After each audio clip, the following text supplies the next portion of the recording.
बिस्मिल्लाहिर्रहमानिर्रहीम। अस्सलामु अलैकुम। दोस्तों, कहा जाता है कि हजारों साल पहले की बात है, दुनिया में जिन्नात की हुकूमत थी। यहाँ खून रेजी थी, दंगा फसाद था, नाफरमानी और कुफ्र व शिर्क का गुलगुला था।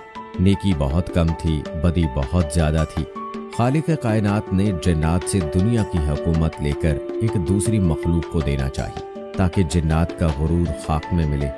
अल्लाह ताला ने फरिश्तों को इत्तला दी कि मैं ज़मीन पर अपना खलीफा बनाना चाहता हूँ जो इख्तियार व इरादे का मालिक होगा और मेरी ज़मीन पर जिस किस्म का तसर्रुफ़ करना चाहेगा कर सकेगा और अपनी ज़रूरियात के लिए अपनी मर्ज़ी के मुताबिक काम ले सकेगा। गोया वो मेरी कुदरत और मेरे तसर्रुफ़ व इख्तियार का मज़हर होगा। लिहाजा अल्लाह ताला ने आदम अलैहिस्सलाम को मट्टी से पैदा किया और उनका खमीर तैयार होने से कबल फरिश्तों को इत्तला दी, ऐ मलाइका, मैं ज़मीन में एक खलीफा बनाने वाला हूँ। आदम अलैहिस्सलाम का खमीर मट्टी से गूंदा गया और ऐसी मट्टी से गूंदा गया जो नित नई तब्दीलियां कबूल करने वाली थी। जब ये मट्टी पुख्ता ठीकरे की तरह आवाज़ देने और खनखनाने लगी तो अल्लाह ताला ने उस जस्द खाकी में रूह फूंकी। अभी रूह नाक के नथनों से दाखिल होकर दिमाग तक पहुंची ही थी कि आदम अलैहिस्सलाम को छींक आई। उसी वक्त आदम अलैहिस्सलाम को अल्लाह पाक की तरफ से इल्हाम हुआ कि इस छींक के जवाब में अल्हम्दुलिल्लाह कहो। आदम अलैहिस्सलाम ने छींक लेते हुए अल्हम्दुलिल्लाह कहा, जिसके जवाब में अर्श मुअल्ला से यरहकुमुल्लाह यानी अल्लाह तुझ पर रहम करेगा जवाब आया। फिर रफ्ता रफ्ता रूह आदम अलैहिस्सलाम हजरत आदम अलैहिस्सलाम के तमाम जस्द खाकी में सरायत कर गई। यूं वो मट्टी का पुतला बैक गोश्त पोस्त हड्डी और पट्टे का जिंदा इंसान बन गया और इरादा, शऊर, हिस, अक़ल और वजदानी जज्बातों कैफियत का हामिल नजर आने लगा। और ऐसे आदम अलैहिस्सलाम की तख्लीक अल्लाह के हुक्म और इरादे से मुकम्मल हुई। फिर अल्लाह ताला ने आदम अलैहिस्सलाम का एजाज बढ़ाने के लिए उनको अपने इल्म से इल्म अता किया। कुरान पाक में आता है, और अल्लाह ताला फरमाते हैं, आदम को अल्लाह ने सारे नाम सिखा दिए। फिर अल्लाह पाक ने फरमाया, यानी ऐ मलाइका, इन चीजों के नाम बताओ। फरिश्तों को भी खबर तक न थी कि इन चीजों के क्या क्या नाम हैं। कायनात की तमाम एशिया फरिश्तों के सामने पेश हैं और उनके नाम उन मासूमों से दरियाफ्त हो रहे हैं। चुनाचे इस अजीम सवाल पर सारे फरिश्ते आजिज हुए और सब ने इनकिसारी से अर्ज किया, ऐ पाक परवरदिगार, तेरी ज़ात खूब वाकिफ है कि हम इन चीज़ों के नाम नहीं जानते। हमें तो बस वही इल्म है जो तूने हमें अता कर रखा है, यानी जिक्र खुदा और तस्बीह इलाही। और फिल हकीकत तू ही सब चीज़ों का जानने वाला है और बड़ा हिकमत वाला है। सूरह बकरा की आयत नंबर 33 में आता है, अल्लाह ताला ने फरमाया, आदम तुम इनको इन चीज़ों के नाम बता दो। चुनाचे जब उसने उनके नाम उनको बता दिए तो अल्लाह ने फरिश्तों से कहा, क्या मैंने तुमसे नहीं कहा था कि मैं आसमानों और ज़मीन के भेद जानता हूँ और जो कुछ तुम जाहिर करते हो और जो कुछ छुपाते हो मुझे उस सब का इल्म है। जब हजरत आदम अलैहिस्सलाम की इल्मी बरतरी तमाम जिन्नात व मलाइका पर आश्कार और जाहिर हो गई तो अब आदम अलैहिस्सलाम का एजाज और बढ़ा।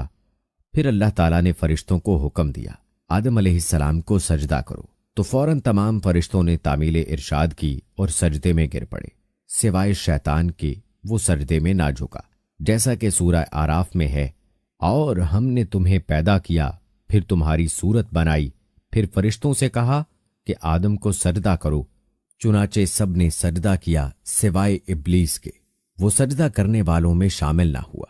दोस्तों, कुतुब तफसीर और तवारीख में मरकूम है कि इब्लीस ने सिर्फ इस जोम में ये नाफरमानी की कि आदम अलैहिस्सलाम की असल आला और अफजल नहीं है, यानी मट्टी आदम अलैहिस्सलाम की असल है और वो आग की पैदावार। अल्लाह ने कहा, अच्छा तू यहां से निकल जा क्योंकि तू मरदूद हो गया है।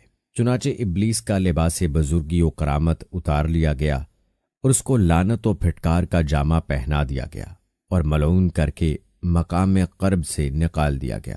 रिवायात में आता है कि इब्लीस का हुस्न व जमाल मलाइका से बहुत अच्छा था, वो निहायत नूरानी सूरत था, मगर आज गुरूर व नाफरमानी के सबब ऐसी सूरत हो गई कि जो देखता था वो उस पर लानत मलामत करता था। हजरत आदम अलैहिस्सलाम को अल्लाह ताला ने जन्नती लिबास पहनाया और जन्नत में दाखिल फरमाया।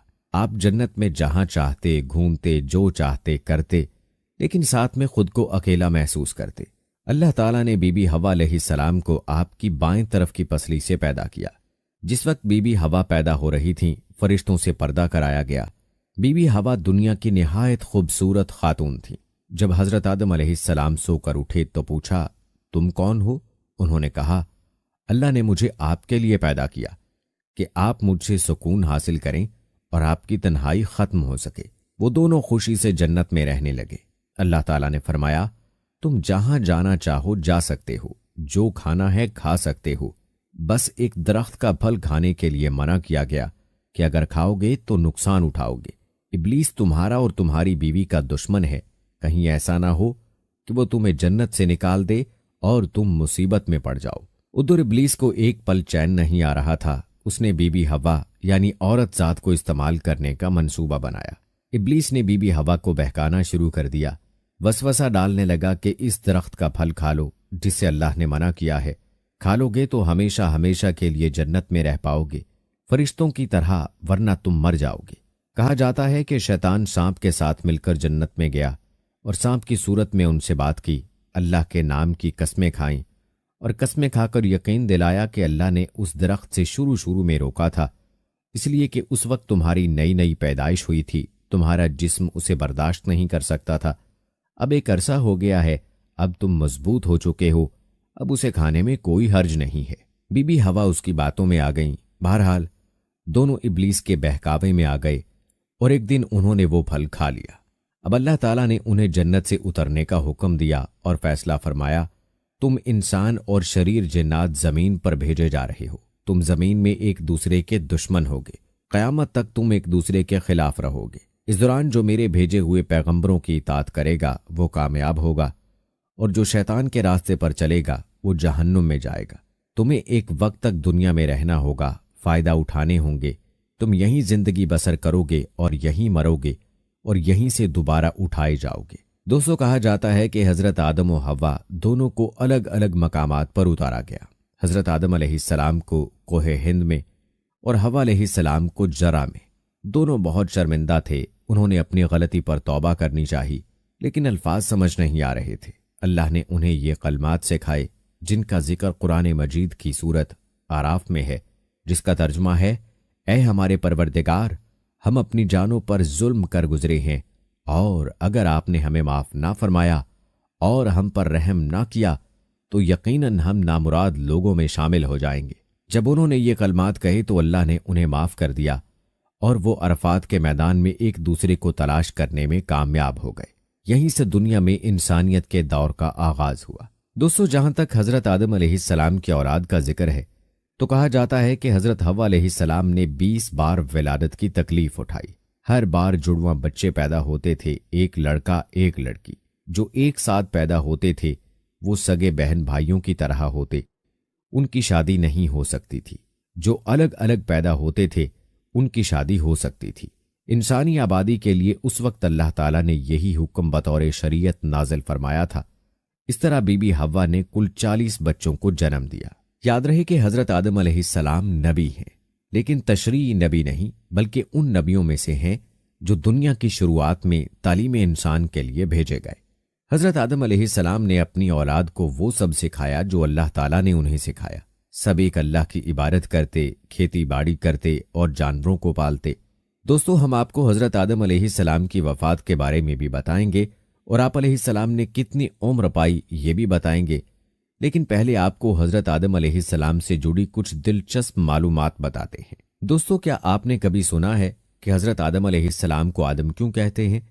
तो इस हवाले से हजरत अब्दुल्ला बिन अब्बास रज़ियल्लाहु ताला अन्हो से रिवायत है, बेशक अल्लाह पाक ने आदम को जुमा के दिन असर के बाद पैदा फरमाया और आपको यानी ज़ाहिरी जमीन की एक मुट्ठी मट्टी से पैदा फरमाया, इसलिए आपको आदम कहते हैं और आपकी औलाद को आदमी यानी आदम वाला कहते हैं। और जहां तक बात है हजरत आदम अलैहिस्सलाम की कुनियत की, तो हजरत आदम अलैहिस्सलाम चूंकि तमाम इंसानों के वालिद हैं, इसलिए आपकी एक कुनियत अबुल बशर यानी तमाम इंसानों के वालिद है।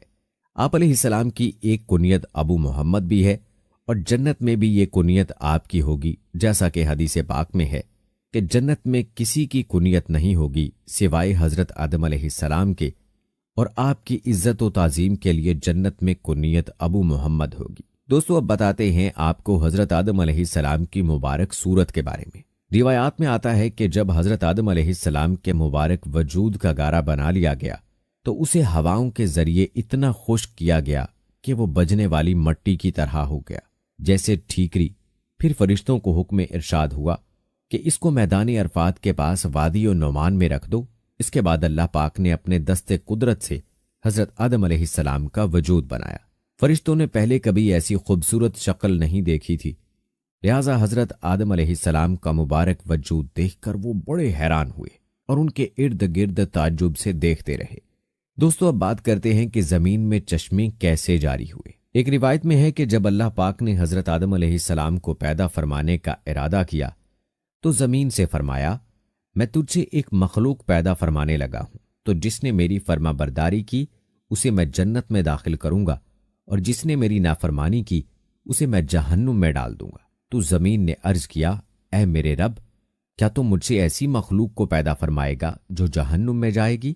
تو اللہ پاک نے ارشاد فرمایا، ہاں۔ اس پر زمین اس قدر روئی کے چشمے جاری ہو گئے اور یہ قیامت تک جاری رہیں گے۔ دوستو حضرت آدم علیہ السلام کی پیدائش سے جڑی ایک دلچسپ بات یوں بیان ہوئی ہے کہ اللہ پاک کے حکم سے جب زمین سے مٹی جمع کر لی گئی تو اللہ پاک نے حکم ارشاد فرمایا کہ اس کو وہاں رکھو جہاں آج خانہ کعبہ ہے۔ پھر فرشتوں کو حکم ہوا کہ اس مٹی کا مختلف پانیوں سے گارا بنائیں۔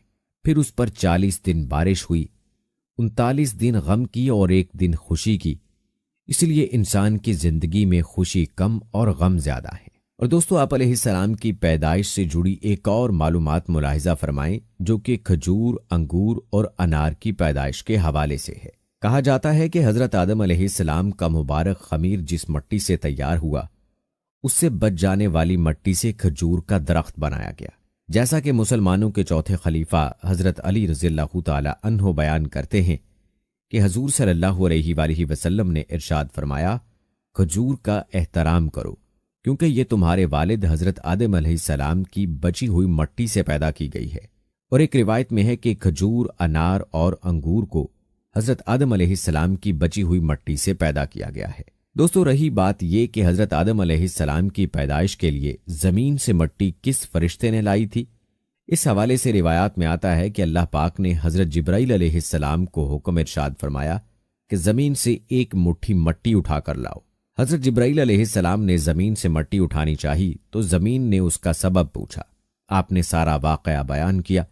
اس پر زمین کہنے لگی، میں خدا کی پناہ چاہتی ہوں اس بات سے کہ مجھ سے کچھ کم کیا جائے یا میری کوئی چیز خراب کی جائے۔ حضرت جبرائیل علیہ السلام مٹی لیے بغیر واپس لوٹ آئے اور عرض کی، اے میرے رب، زمین نے تیری پناہ مانگی تو میں نے تیرے نام پاک اور تیری عزت کا ادب کرتے ہوئے واپس آ گیا اور اسے پناہ دے دی۔ پھر اللہ پاک نے حضرت میکائیل علیہ السلام کو بھیجا تو انہوں نے بھی اسے پناہ دے دی اور بارگاہ الہی میں وہی عرض کی جو حضرت جبرائیل علیہ السلام نے کی تھی۔ پھر اللہ پاک نے حضرت اسرافیل علیہ السلام کو بھیجا تو وہ بھی اسی طرح واپس آ گئے۔ پھر حضرت اسرائیل علیہ السلام کو بھیجا۔ جب زمین نے ان سے پناہ مانگی تو انہوں نے فرمایا، میں اس بات سے اللہ پاک کی پناہ مانگتا ہوں کہ اس کے حکم پر عمل کیے بغیر واپس چلا جاؤں۔ چنانچہ انہوں نے زمین سے مٹی لے لی تو اللہ پاک نے روح قبض کرنے کا کام بھی انہی کے ذمے لگایا کہ تم نے ہی اس مٹی کو زمین سے الگ کیا ہے، تم ہی اس کو ملانا، اور ان کا نام ملک الموت یعنی موت کا فرشتہ رکھا گیا۔ دوستو رہا یہ سوال کہ یہ کتنی قسم کی مٹیاں تھیں، تو اللہ پاک کے آخری نبی محمد عربی صلی اللہ علیہ وآلہ وسلم نے ارشاد فرمایا، اللہ پاک نے آدم علیہ السلام کو ایک مٹھی سے پیدا کیا جو تمام روئے زمین سے لی گئی، لہٰذا اولاد آدم زمین کے اندازے پر آئی۔ ان میں سرخ و سفید اور کالے اور درمیانے اور نرم و سخت پلید و پاک ہیں۔ بعض حضرات نے فرمایا کہ حضرت آدم علیہ السلام کی مٹی میں 60 قسم کے رنگ شامل تھے، وہ تمام آپ کی اولاد میں پائے جاتے ہیں۔ دوستو اب آپ کو بتاتے ہیں کہ حضرت آدم علیہ السلام کی پیدائش کس دن ہوئی اور جمعہ کو جمعہ کہنے کی وجہ کیا ہے۔ دوستو یاد رہے کہ جمعہ کے معنی ہے مجتمع ہونا، مکمل ہونا۔ جمعہ کو جمعہ اسی لیے کہتے ہیں کہ اس دن میں حضرت آدم علیہ السلام کے جسم شریف کی تکمیل ہوئی۔ فرمان نبی صلی اللہ علیہ وآلہ وسلم ہے کہ بہترین دن جس میں سورج نکلے وہ جمعے کا دن ہے۔ इस दिन हजरत आदम अलैहिस्सलाम को पैदा किया गया। इसी दिन उन्हें जन्नत से जमीन पर उतारा गया। इसी दिन उनकी तौबा कबूल फरमाई गई। इसी दिन उनकी वफात हुई और इसी दिन कयामत कायम होगी। दोस्तों, मज़कूरा हदीस में हजरत आदम अलैहिस्सलाम की पैदाइश से मुराद या तो उनके जिस्म शरीफ की तकमील है या जिस्म शरीफ में रूह फूंकना मुराद है, क्योंकि हजरत आदम अलैहिस्सलाम के जिस्म की साख तो बहुत अरसा तक होती रही। हर किस्म की मट्टी पानी का जमा फरमाना, फिर उसका खमीर करना, फिर आज़ाए ज़ाहिरी बातनी का बनाना, फिर बहुत रोज तक सुखाना, इसमें बहुत दिन लगे। ये एक दिन और एक साथ में नहीं हुआ। दोस्तों, एक और दिलचस्प बात जो आप अलैहिस्सलाम की पैदाइश और इंसान के जिस्म से रूह निकलते वक्त की तकलीफ से मुताल्लिक है, मुलाहिजा फरमाएं। कहते हैं कि अल्लाह पाक ने जब रूह को हजरत आदम अलैहिस्सलाम के जिस्म में दाखिल होने का हुक्म इरशाद फरमाया तो रूह ने अर्ज किया, या अल्लाह पाक, ये जगह निहायत गहरी और अंधेरी है। 3 बार हुक्म इलाही हुआ और तीनों बार रूह ने यही अर्ज की तो अल्लाह पाक ने फरमाया, ना चाहते हुए दाखिल हो रही है तो फिर निकलने में भी सख्त तकलीफ होगी। यही वजह है कि जब इंसान के जिस्म से रूह निकलती है तो सख्त तकलीफ होती है। दोस्तों, ये थी कुछ मालूमात जो कि हजरत सैयदना आदम अलैहिस्सलाम की पैदाइश के साथ मुंसलिक थी। चलिए अब बात करते हैं आप अलैहिस्सलाम की उम्र मुबारक की और आप अलैहिस्सलाम की वफात की। तो दोस्तों, याद रहे हजरत आदम अलैहिस्सलाम की असल उम्र 1000 बरस थी। रिवायात में आता है कि अपनी उम्र के 40 साल आपने हजरत दाऊद अलैहिस्सलाम को देने का कह दिया था, इसलिए आपका इंतकाल 960 बरस की उम्र में होने वाला था। जब हजरत आदम अलैहिस्सलाम 960 साल के हो गए तो बच्चों से कहा, मुझे जन्नत के फल खाने की ख्वाहिश हो रही है। सारे बच्चे इधर उधर फैल गए फल ढूंढने के लिए। रास्ते में उनको मौत के फरिश्ते मिले जो इंसानी शक्ल में थे। उन्होंने कहा कि वापस जाओ, हजरत आदम अलैहिस्सलाम की मौत का वक्त करीब है।